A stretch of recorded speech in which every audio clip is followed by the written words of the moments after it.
स्वागत है आपका हमारे YouTube channel doctor Mukesh Nautiyal maths में। फिर आपके लिए लाया हूँ कैलकुलस ऑफ वेरिएशन का quick revision on key points पर क्विक रिवीजन हम कर लेते हैं। और कई बच्चों ने बोला भी कि सर एक बार थोड़ा सा इसका भी आइडिया दे दीजिए, क्योंकि अब 5 जुलाई को पेपर है।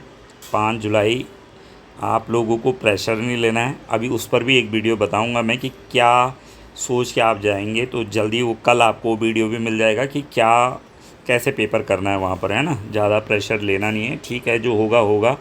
बस आप इस पे भरोसा रखिए कि आपने साल भर पढ़ाई करी है, और कई लोग तो पिछले सालों से मेहनत कर रहे हैं, तो अपने पे भरोसा रखिए और जो अच्छा होगा होगा ही। क्योंकि अगर आप प्रेशर ले लेंगे, कुछ नया सोचेंगे, नया पढ़ेंगे, तो वो नहीं होता है।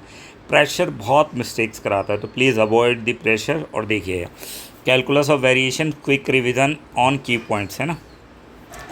तो introduction to a functional, let a curve y is equal to y x not y, ये इनिशियल कंडीशन दे रखी है, such that the given function F x Y Y dash then the integral this is called functional. इसको क्या कहते हैं? Functional कहते हैं। A problem in which we investigate the maxima और minima of a functional is known as the variational problem. देखो, आपको theoretical question भी दे सकता है, जैसे आपने देखा होगा फिजिक्स में कैसे दे रखे उसने कि ऑप्शन ए भी सही है, ऑप्शन बी, या कथन फर्स्ट और सेकंड सही है, असर्शन और रीज़न वाले भी दे रखे हैं। तो वो इस टाइप के क्वेश्चन से बन सकते हैं कि ये दे दिया, फिर इसको बोला कि यार ये वेरिएशनल प्रॉब्लम है, तो कैसे होगा। तो a problem in which we investigate, क्या इन्वेस्टिगेट करते हैं? मैक्सिमा और मिनिमा। ये आपने छोटी क्लास में 12th में भी इन्वेस्टिगेट किया है, बट वहाँ पर आपको पता था कि एक डिपेंडेंट था और एक इंडिपेंडेंट वेरिएबल था, ठीक है ना। पर ये किसके लिए? केस ऑफ फंक्शनल के लिए जब करते हैं तो उसको, उस टाइप की प्रॉब्लम को क्या बोलते हैं? वेरिएशनल प्रॉब्लम बोलते हैं। क्लियर है? अब functional I Y X is said to be linear if is satisfied. तो देखो, जो फंक्शनल प्रॉब्लम होती है उनको सेटिस्फाइड लीनियर कब कहते हैं? कि अगर आई एल्फ़ा वाई एक्स, तो एल्फ़ा बाहर आ जाएगा I Y x, and I y one plus y two I y one plus I, ये वही है लीनियर ट्रांसफॉर्मेशन। आपने पढ़ा होगा लीनियर एलजेब्रा, है ना, जो एलटी में भी सिलेबस में है। अगर आप लोग एलटी उत्तराखंड पॉलिटेक्निक लेक्चरर या किसी और कम्पिटिटिव एग्ज़ाम की तैयारी भी करना चाहते हैं, तो अगर आपको रिकॉर्डेड कोर्स चाहिए तो ऑलरेडी है मेरे पास, जो लेटेस्ट सिलेबस पर ही बना है, तो आप मेरे से कांटेक्ट कर सकते हैं। तो देखो, Euler's equation necessary condition for extremal. Euler equation जो है ये बहुत इंपॉर्टेंट है, ये सिर्फ नेसेसरी कंडीशन है। इस पर मैंने क्वेश्चन भी बनाए थे 150 नंबर वाले में, आपने देखे होंगे। तो क्या होता है? F x Y Y dash d x the extremal are given by the Euler equation. तो del F upon del Y minus d by D x del F upon del Y dash is equal to 0 other form. तो ये है वो आपकी क्या Euler equation है, ये necessary condition है किसके लिए? एक्सट्रीमा के लिए। ओके, फिर है other form of Euler equation. तो इसको क्या बोलते हैं? बेल्ट्रिमी आइडेंटिटी भी बोलते हैं, ये भी इंपॉर्टेंट है ना। तो ये other form of Euler equation भी है, del F upon del y d by D x del F upon del Y dash is equal to 0। ये तो क्या है आपके पास? This is Euler equations we have. Okay ना। और ये जो है, अब आपके पास इस इक्वेशंस का एक दूसरा रूप भी है जिसको हम क्या बोल रहे हैं? Beltrami identity. तो वो क्या है? D by D X F minus Y dash del F upon del Y dash del F upon D X is equal to 0। Particular case of, अब ये जो इसके कुछ पर्टिकुलर केस हैं, ये जो हमारे पास होती है इक्वेशन यूलर लेग्रांजे इक्वेशंस, तो इसके क्या है? If F is independent of x, F is independent of x, यानी जैसे हमारे पास क्या है? एफ एक्स वाई और वाई डैश है, तो इसमें अब वो कह रहा है इंडिपेंडेंट ऑफ एक्स, एक्स नहीं है इसमें, इंडिपेंडेंट ऑफ एक्स है। तो यार यहाँ से देख लो, अगर एक्स नहीं है उसमें तो क्या हो जाएगा? ये बनेगा, देखो आपके पास f minus Y dash del F upon del Y dash constant, है ना। If F is independent of y dash, तो अगर आप कहते हो कि f independent of y dash हो जाए, इंडिपेंडेंट ऑफ वाई डैश हो जाए, तो फिर यूलर इक्वेशन क्या हो जाएगी? तो अगर वाई डैश से इंडिपेंडेंट हो जाए, तो मैंने कहा del F upon del Y और डी बाई डी एक्स और del F upon del Y dash is equal to 0 है ना। अब ये वाई डैश है ही नहीं, तो ये वाला सेक्शन तो ख़त्म हो जाएगा। अरे ये वाला सेक्शन ख़त्म हो जाएगा ना, वाई डैश तो है ही नहीं, तो क्या बचेगा? ये तो बचेगा del F upon del Y is equal to 0। तो del F upon del Y is equal to 0, ठीक है ना। अब वो कह रहा है equation an extreme exist only if it happens to satisfy the boundary condition. This is an algebraic equation. An extremal exists only if it happen to satisfy the boundary conditions. Okay, next. अब अगला case है if F is independent of Y. तो Y dash से देख लिया आपने, अगर Y से हो जाए तो क्या होता है, देखो ये कितना हो जाएगा, del F upon del Y minus का डी बाई डी एक्स और del F upon del Y dash is equal to zero. तो अब की बार वाई से नहीं है तो ये ख़त्म हो जाएगा, तो D by D x of this is zero. तो यानी किसी फंक्शन का अगर D by D x zero हो रहा है तो इसका मतलब वो क्या है, कांस्टेंट तो है। Del F upon del Y dash क्या हो जाएगा, कांस्टेंट। तो वही लिखा है, del F upon del Y dash क्या हो जाएगा, कांस्टेंट हो जाएगा ना। क्योंकि अरे यार किसी फंक्शन का जैसे D by D x of किसी का भी आप क्या कर रहे हो, कुछ कर रहे हो और वो जीरो आ रहा है तो इसका मतलब ये कांस्टेंट है, तभी तो इसका डिफरेंशिएट जीरो आ रहा है, ठीक है ना। अब केस 4 है if F is independent of X and Y. अब ऐसा भी हो सकता है कि ना उसमें एक्स हो ना वाई हो, सिर्फ उसमें क्या हो, वाई डैश हो, उसमें क्या हो, वाई डैश है। तो उस केस में d square y by D x square zero होता है, तो ये आ जाएगा y is equal to c one x plus c two. तो इस केस में extremal is always be a straight line. जो एक्सट्रीमल बनेगा आपका वो क्या बनेगा, स्ट्रेट लाइन बनेगा। Extensions of function when a functional has a several dependent variable. अब ऐसा भी हो सकता है कि भैया बहुत सारे डिपेंडेंट वेरिएबल हो जाए ना। अरे जैसे यहाँ तो एक ही डिपेंडेंट वेरिएबल था, बहुत सारे आ गए आपके पास, तो देखो हर डिपेंडेंट वेरिएबल के लिए अलग अलग बनेगा। Del F upon del Y one del Y dash D by D x और ये कितना हो जाएगा, del Y dash is equal to zero, है ना। यानी वाई आई की जगह आप बदलते रहोगे, मतलब जैसे वाई वन के लिए बनाना है तो ऐसा बना लोगे, del F upon del Y one और D by D x of del F upon del Y one dash is equal to zero. ऐसे ही वाई टू के लिए बनाना है तो del F upon del y two और D by D x of, तो ये आ जाएगा del F upon del y two dash is equal to zero. तो उसको मैंने क्या किया, उसको मैंने एक फॉर्म में लिख लिया, वो आई का मतलब है आप बदल सकते हो, जैसे Y one Y two Y three, तो ऐसे चलता रहेगा when you have the several dependent variable. Okay, next we have when a functional in involving higher order derivative. अब ऐसा भी हो सकता है कि भैया हायर, अब हमारे पास तो यही है ना, कौन सा, del F upon del Y और डी बाई डी एक्स और del F upon del Y dash is equal to zero, यही तो चल रहा है। अब ज़्यादा आ जाए तो क्या करना है, तो तब आपको कुछ करना नहीं है, बस इसी पैटर्न को आगे बढ़ाते रहो। Del F upon del y d by D x of del F upon del Y dash, फिर ये माइनस है तो अब अगला प्लस आएगा, तो d square by D x square, ये आएगा del F upon del y double dash आ जाएगा, ठीक है। फिर ये प्लस है तो अगला माइनस आएगा, d upon D x cube और del F upon del Y dash का क्यूब, ऐसे करके लास्ट में क्या आएगा, माइनस वन की power n d n upon D x n del F upon del y n is equal to zero. Clear है ना, ये लिखा हुआ है मैंने कि जब आपके पास क्या हो जाए, हायर ऑर्डर डेरिवेटिव है तो इक्वेशन इस तरीके से कन्वर्ट हो जाती है। अब है when a functional involve more than one independent variable, है ना, this is also very important.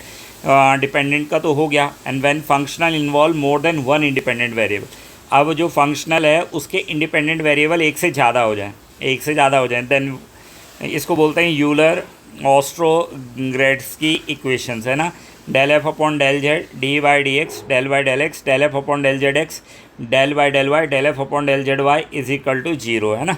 इसमें क्या है, जेड एक्स और जेड वाई, ये देख रहे हैं आप, ये क्या बन गया आपके पास, ये आपके पास इंडिपेंडेंट वेरिएबल हो गए। क्लियर है ना।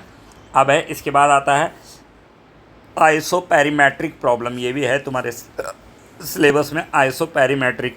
तो let I Y x naught to x one d x be a functional subject to the constraint this one and this type of problem is called isoperimetric problem, है ना। क्या कह रहा हूँ कि ये कोई फंक्शनल है आपके पास सब्जेक्ट टू द कंस्ट्रेंट, और किससे कंस्ट्रेंट है वो, देखो ये एफ का है और ये जी का आ गया, subject to the constraint J Y X X not X one.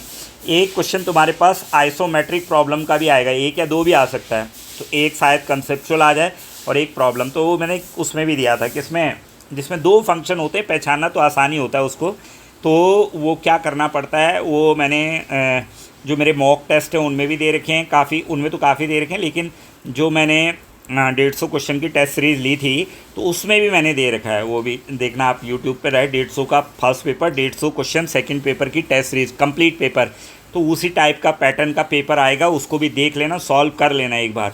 Pattern वही रहना एग्ज़ाम का, बहुत आसान भी नहीं बहुत कठिन भी नहीं, मॉडरेट टू डिफ़िकल्ट रहेगा।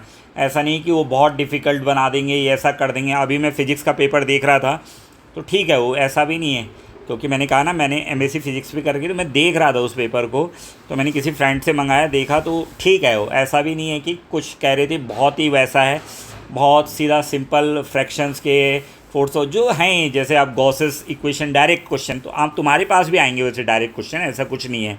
आप एनसीईआरटी बस अपने बेसिक्स पर कायम रहना थोड़ा सा, ठीक है। अरे जिसके बेसिक्स क्लियर होते हैं उसको ज़्यादा दिक्कत वैसे भी नहीं आती यार, दिक्कत उन लोगों को आती है जो अब लास्ट के 10 दिन सोचेंगे कि हम सब कुछ पढ़ लेंगे, नहीं ऐसा नहीं है, याद नहीं रहता फिर।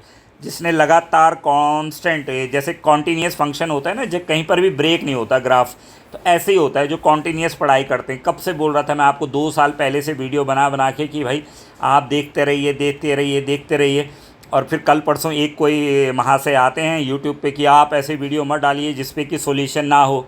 अरे भैया ज्ञान पेलने से नहीं होता, 2 साल से 498 वीडियो डाले हैं, पहले उनको तो देखो।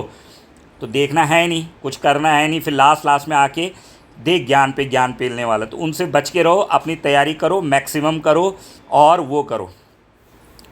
तो देखो, this type of problem is called an isoperimetric problem बोलते हैं इसको, क्लियर है। अब आगे बढ़े तो वर्किंग रूल क्या है इसका, consider f plus lambda g where lambda is called Lagrange's multiplier, then use Euler equation on f, del f upon del y d by dx del f upon del y dash is equal to 0. Solve equation first to get the solution. ये है उसका किसका, इसका working rule है। तो क्या हो जाएगा, del f upon d by dx del f solve equation to first get the solution. अब एडिशनल क्रूशल सिलेबस टॉपिक है ना, अब जो कुछ और हमारे सिलेबस में टॉपिक हैं उनके आधार पर भी कुछ चीज़ें मैंने बताई है। देखो, necessary and sufficient condition for extrema, तो एक्सट्रीमा के लिए जो कंडीशन है तो क्या है, Legendre condition, necessary condition for weak extremum, तो for minima del square f del Y dash square is greater than equal to 0, for maxima del square f del Y dash का square less than. तो देखो maxima और minima आपने वहाँ भी पढ़ा है, तो मिनिमा के लिए वहाँ भी क्या होता है, del square d square y upon D x square क्या होता है, पॉजिटिव होता है ना, अब मिनिमा के लिए। और मैक्सिमा के लिए क्या होता है, d square y upon D x square negative होता है, वो जो वहाँ 11वीं बार है, तो उसी को ध्यान रखना। ये ग्रेटर देन इक्वल टू का मतलब पॉजिटिव और लेस देन इक्वल टू का मतलब नेगेटिव, बस यहाँ पर इक्वल टू भी है तो थोड़ा सा वो, लेकिन एक दिमाग में रखने के लिए पॉइंट क्या रहता है, मदद करता है आप जब को रिलेटिव स्टडी करते हो, सो दिस इज़ ऑलवेज भी हेल्पफुल होती है ना। अब है Weierstrass condition, sufficient condition for strong extremum, तो Weierstrass excess function is defined as, ये है E x Y Y dash p f x y f x Y Y dash p y dash del, वैसे इसकी ज़रूरत नहीं है तुमको, ठीक है, मत करना फॉर ए, लेकिन ये कनेक्टेड हैं उस सिलेबस से। For a strong minimum e greater than zero, for a strong minimum e less than equal to 0। अब है जेकोबी कंडीशन, तो जेकोबी कंडीशन है for a true extremum the interval x0 x1 must not any points conjugate to x0। फिर है उसके बाद variation method to boundary value problem in ordinary differential equation and partial differential. अब है रेलेज Ritz method, ये भी है तुम्हारे सिलेबस में है ना, तो रेलेज रिट्स मेथड पर मैंने जो अपना 150 क्वेश्चन का टेस्ट दिया था उसमें भी क्वेश्चन दिया था मैंने कि a direct variational method use to solve the boundary value problem, तो वहाँ यही दे रखा था कि रेले रिट्स मेथड किस काम आता है, तो बाउंड्री वैल्यू प्रॉब्लम को सॉल्व करने क्या आता है, to the unknown function is approximated by a linear combination of linearly independent trial functions that satisfy the essential boundary condition. The coefficient CIR found by differentiating the functional with respect to CI and equating to 0. अब है एक Gale-Krins method, तो an alternative direct method that operate directly on the differential equation is especially useful when a functional does not naturally exist. वैसे इनकी आपको ज़रूरत नहीं है, मैंने दे दिए क्योंकि ये इनडायरेक्टली डायरेक्टली कनेक्टेड है उससे सिलेबस से, बट जो डायरेक्ट नाम लिखे हैं जैसे रेले रिट्स मेथड या ये उनसे कनेक्टेड हैं, उस वजह से मैंने लिख दिए।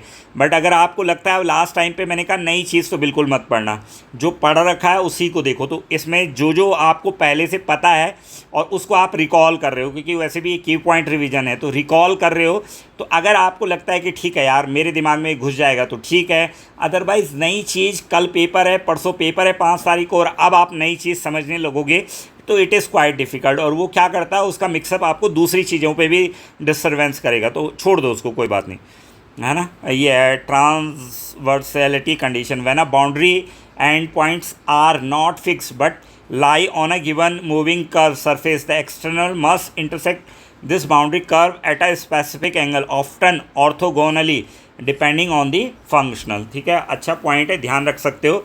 और ये मैंने बता दिया था, orthogonally the residue of the differential equation against a set of weighting function, usually the trial function themselves.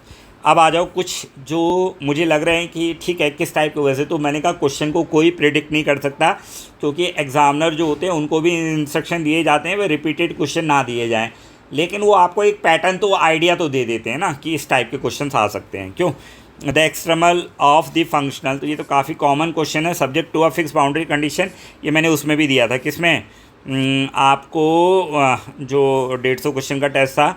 तो इसको सॉल्व करना तो लंबा है, पर ध्यान रखना ये सर्कल बनता है। ये क्या बनता है, दिस इज सर्कल क्रिएट करता है ना।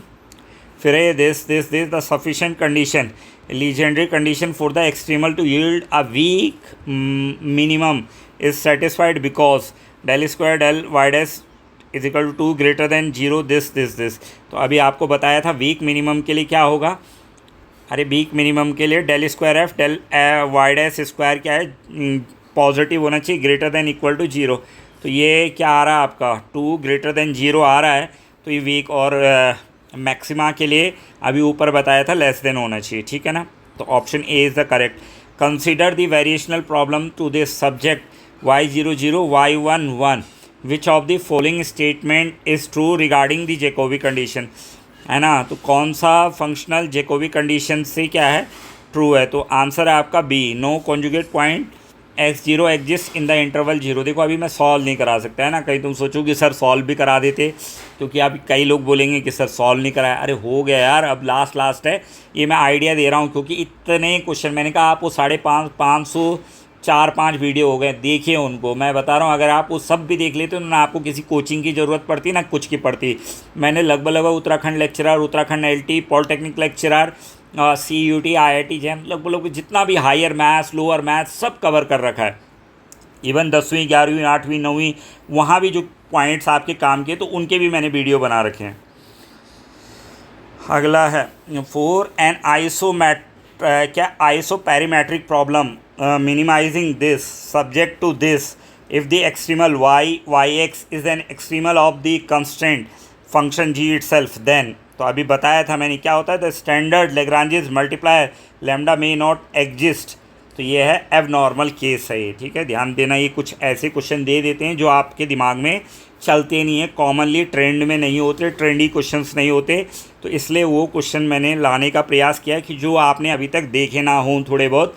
वैसे ऐसा नहीं है, बहुत सारे बच्चे बेचारे इतने अच्छे हैं कि उन्होंने लगभग बहुत मेहनत कर रहे हैं। मेरे पास ही लगभग दिन में 50 क्वायरीज़ आती है। मैं माफ़ी चाहता हूँ, मैं सबके जवाब नहीं दे सकता। जो आप मेरे व्हाट्सएप नंबर 9897 वैसे भी वो रहता है, घर में ही रहता है, वो ऑफिस में रहता है। मैं उसको, मेरा दूसरा है पर्सनल, पर मैं सबके जवाब नहीं दे पाता उसमें। क्यों नहीं दे पाता, अरे यार इतना टाइम रहता नहीं है, और भी काम है। तो पर मैं माफ़ी चाहता हूँ कि भैया नहीं दे पाते, लेकिन जो प्रॉब्लम्स आपकी वहाँ आती है तो उन सभी प्रॉब्लम्स को कंसीडर करके मैं वीडियो में कन्वर्ट करके आप लोगों को देने का प्रयास करता हूँ। इसीलिए मैं कह रहा हूँ कि वीडियो देख लिया करो। तो वीडियो में अब इंडिविजुअली को जवाब देना, दिन में 50 क्वायरी आ रही है व्हाट्सएप में, तो 50 लोगों को जवाब कहाँ से दे पाऊँगा मैं ना। इसीलिए उन सब की क्वायरी, अब जैसे कल से बहुतों की क्वायरी आ रही थी कि इसके सारे केस बता दो, अगर इंडिपेंडेंट ऑफ y हो, इंडिपेंडेंट ऑफ x हो तो क्या होगा। तो इसलिए क्या करा, एक वीडियो ही बना दिया उस पर, तो तब आपके सब लोगों के प्रश्नों के जवाब उसमें मिल गए, ठीक है। अगला है, इसका आंसर सी है बॉस, है। The functional this dx dy is associated with which of the following differential equation by the Euler Ostrogradsky equations, ठीक है। तो अभी ये I/Z/X ये दे रखा डेल जेड डेल एक्स का del z del y -2f dx dy associated with which of the following partial differential equation by the this equation. तो ये क्या दे रहा है, द पॉइजन इक्वेशंस, ओके।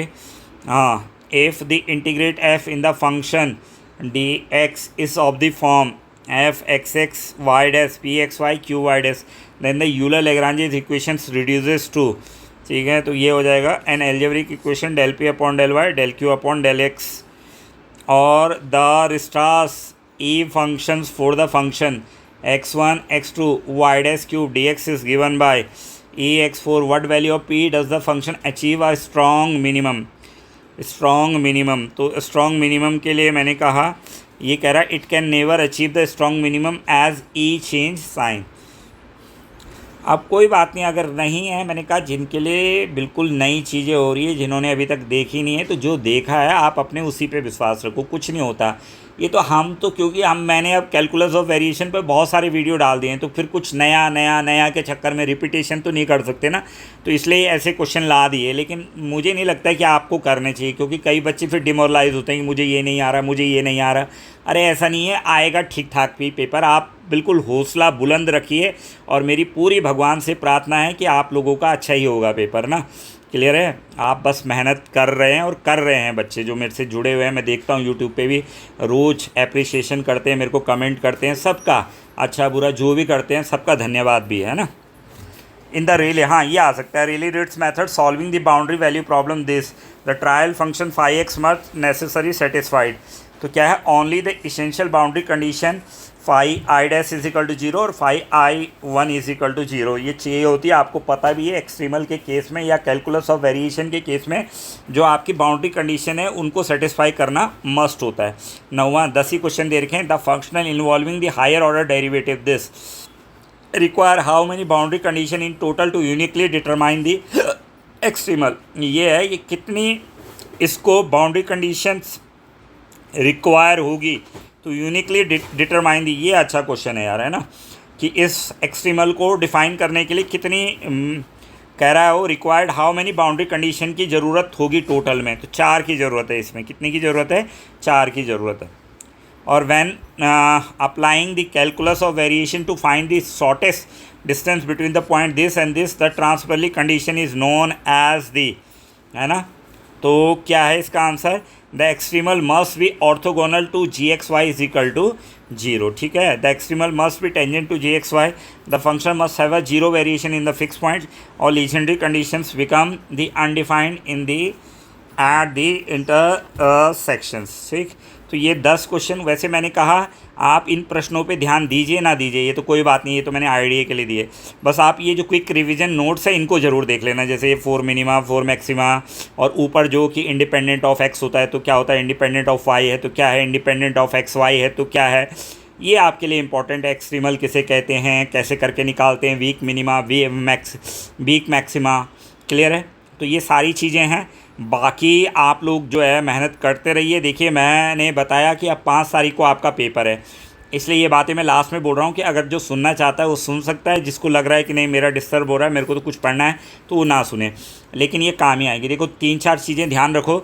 एक तो बहुत ज़्यादा आप नई चीज़ें मत पढ़ो, दूसरा प्रेशर मत लो, तीसरा कि भैया जो पढ़ा है उसको एक बार रिवाइज़ करो। ठीक है, जो पढ़ रखा है उसको रिवाइज़ करो और कूल रहो। ज़्यादा जितना हाइप पर होते रहोगे उतनी चीज़ें भूलते रहोगे। पेपर में बहुत साधारण चीज़ भी भूल जाता है आदमी जब टेंशन होती है। तो टेंशन होगी, एक्सपेक्टेशन है, किसी की उम्र हो रही होगी, यार मेरा लास्ट चांस है, किसी को लग रहा होगा कि मेरे को अभी तक जॉब नहीं लगी, मैं तो कब से तैयारी ही कर रहा हूँ, है ना। सब समझते हैं, हम भी समझते हैं, क्योंकि हम भी उस फेज़ से गुजरे हैं। तो कहने का मतलब है कि अगर ऐसी समस्या है, लेकिन अब वो सोच के कुछ नहीं होगा ना, उस सोच से जो पढ़ा है वो ख़राब हो जाएगा तुम्हारा। क्यों? तो मैं तो यही रिक्वेस्ट करूँगा आप लोगों से कि अब ज़्यादा पैनिक होने की ज़रूरत नहीं, बस जो पढ़ लिया उसको रिवाइज़ करते रहो। और अगर कुछ ऐसा है तो जहाँ तक मेरे से हो पाएगा कल तक मैं आपकी मदद करने के लिए तैयार ही हूँ।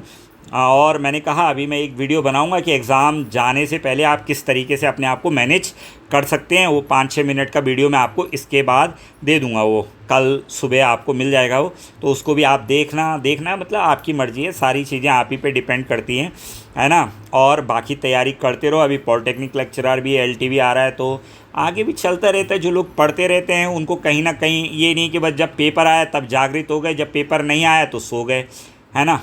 तो ऐसे ही है कि एट इंस्टेंट आके कोई एक वीडियो देख के बहुत सारी चीज़ें पता नहीं लगती है। लंबी प्रोसेस है, लंबा तरीका है, देखना पड़ता है। मैंने कहा सिस्टमेटिकली, इवन उत्तराखंड लेक्चरर में ही मैंने 300 के करीब वीडियो डाले हुए हैं, तो देखने पड़ेंगे आपको ना वो प्लेलिस्ट में, कि सारे वीडियो देखोगे तो आपको पता लगेगा shortcut method of square root, polar form, हर चीज़ इंपॉर्टेंट है ना। इंपॉर्टेंट क्वेश्चन लेक्चरर, बाइनोमियल, ठीक है, आपका मैथमेटिकल इंडक्शन, आपका 3D 2D सब सारा है ना। ये 11वीं 12वीं भी पूरा है, फिर BSc के भी टॉपिक हैं, तो सारी चीज़ें आप करते रहिए। और बाकी अगर कहीं पर कोई समस्या है, कुछ लोग तैयारी करना चाहते हैं किसी भी टाइप की, तो मैंने कहा लगभग सारे lower maths to higher maths, lower to higher maths, लगभग हर चीज़ की तैयारी यहाँ पर होती है। चाहे आप यूसेट, चाहे जो भी IIT JEM हो गया, CUET हो गया, 10th हो गया, 12th हो गया, बोर्ड के एग्ज़ाम की तैयारी है, या आपकी कोई कम्पिटिटिव एग्ज़ाम जो विभागीय परीक्षाएं होती है जैसे अटल उत्कृष्ट की परीक्षा, तो सबकी तैयारी हम लोग कराते हैं। और आप लोगों की मदद के लिए ही हैं चैनल पे बैठे हुए हैं, और कोशिश रहती है कि आपकी ज़्यादा से ज़्यादा हेल्प की जाए। अच्छा लगे तो आगे शेयर करते रहिए, ठीक है। और धन्यवाद आप लोगों का इतना प्यार प्रेम बनाए रखने के लिए चैनल के साथ, विशेषकर उन लोगों का जो लगातार कमेंट भी करते हैं और लगभग सारे वीडियो देखते हैं। वो मेरे कुछ स्टूडेंट ऐसे हैं जो बहुत ज़्यादा, जिन्होंने मेरी मेंबरशिप भी ली है। आप सब लोगों का भी विशेष धन्यवाद मैं देना ही चाहूँगा। तो थैंक यू, धन्यवाद। मिलते हैं नेक्स्ट वीडियो में, उसमें आपको मैं कुछ टिप्स दूंगा, ठीक है। Okay, thank you, bye.